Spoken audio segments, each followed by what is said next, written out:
lahir bukan dari keluarga Kristen, ya, papa Buddha, mama saya Katolik, tapi mama saya ikut agama papa saya, sehingga dari kecil ya tidak ada hal-hal yang berbau Kristiani. Di usia pemuda saya bertobat, baru kemudian saya mengenal Kristus dan mulai belajar mengerti akan prinsip-prinsip kebenaran firman Tuhan. Saya juga akhirnya mengerti bahwa pernikahan Kristen hanya satu seumur hidup, monogami sampai mau memisahkan. Bukan poligami ya, bukan banyak istri, juga tidak boleh kawin cerai, dan itu suatu perjuangan yang tidak mudah. Butuh satu keseriusan, butuh satu ketekunan. Dan satu hal yang saya pahami yaitu tentang family akar itu begitu penting. Kenapa?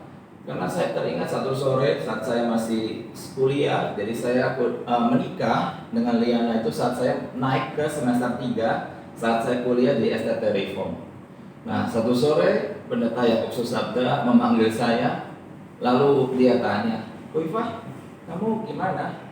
Ada family altar di rumah?" Ya, kalau doa-doa gitu sih ya ada ya Pak gitu. Nah, begini, kamu harus ya usahakan tiap malam. Jadi kamu bisa mungkin sama Liana di ranjang situ, kamu baca Alkitab ya, dia bilang gitu. Oh, oke Pak. Dan kamu harus mulai sekarang, karena nanti kalau sudah ada anak lahir, kamu pasti tidak bisa melakukannya. Dia bilang begitu ya. Nah, ya sudah.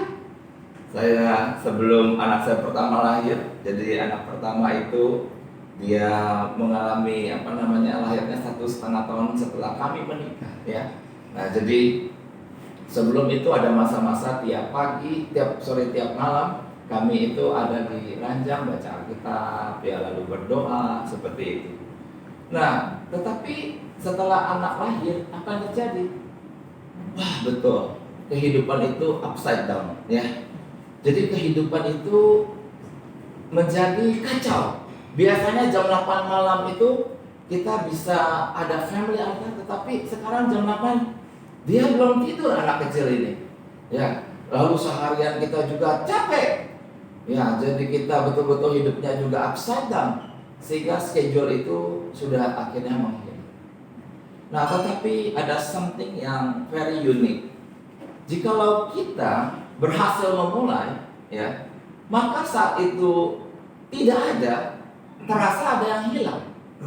Nah, inilah yang disebut sebagai family system. Nah, family system itu adalah suatu kebiasaan-kebiasaan yang kita bangun ya di dalam keluarga, dan pelan-pelan kebiasaan itu akan menjadi kokoh, menjadi sebuah structure. Nah, jika kemudian terjadi structure tersebut, itu kita sudah bisa sebut family system. Sistem artinya itu mengatur akan interaksi satu orang dengan yang lain. Dan siapa yang biasa menjadi yang mengatur akan sistem itu? Itu adalah orang yang dominan. Orang yang dominan yang akhirnya mengatur sistem tersebut. Nah, saudara-saudara, kita mengerti di dalam prinsip firman Tuhan, maka suami itu menjadi kepala, ya. Sehingga saya percaya bahwa setiap suami yang adalah kepala ini satu hak istimewa yang Tuhan berikan kepada kita para laki-laki. Memang harus berjuang ya untuk melakukan family altar ini. Nah, tetapi tidak sendirian. Dia berjuang bersama istrinya tercinta yang adalah penolong yang sepadan.